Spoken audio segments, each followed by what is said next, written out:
Hello, I'm Jason with MathTutorDVD.com, and today we're going to learn about the TI-89 calculator. Specifically, we're going to talk about the mode menu where we set up the various calculator modes. Now, when you turn the calculator on, you will usually, if you just pull it out of the box with the titanium calculator, you'll have these icons displayed here. Just hit enter on the home icon, and you'll just be taken to the normal screen that we've been working with. So when you go into the mode menu here, let's click it right now, what you're going to be taken to is a menu page that looks a little bit busy like this. The first thing to realize is that all of these guys are just basically different options and settings that you have to help you use the calculator better. It's a little bit intimidating, but we're going to go down the list here and figure it out. Now the first thing I want to show you is that right now you're on page 1. It's a 3-page menu. Page 1, page 2, and page 3. To get to page 2, you hit F2, and you'll see a new set of options appear.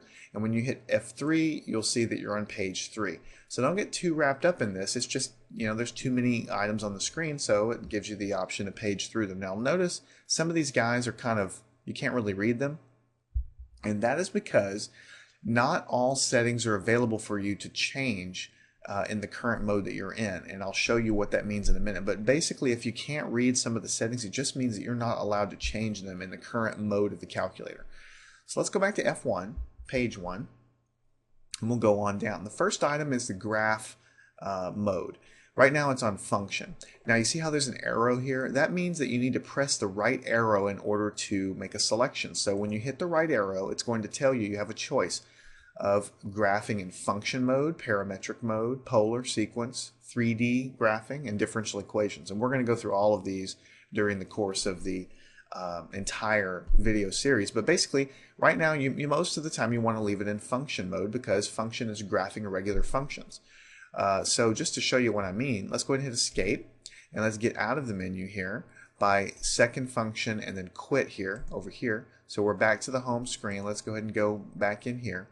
And let's hit the green button, diamond, and then up here y equals.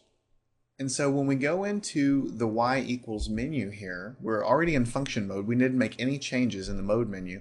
Then you'll see that you're allowed to put, functions of x in here. So if you wanted to graph a function of x, you would, do something like x squared, and you'd put that in there as a graph. And we're going to learn about graphing later, but you could go off over here to the graph, the green button up here to graph, and you would see that your function that you were trying to graph, x squared, is being graphed because that's a function of x. Now let's go back into the mode menu, and let's change it from function to, for instance, polar.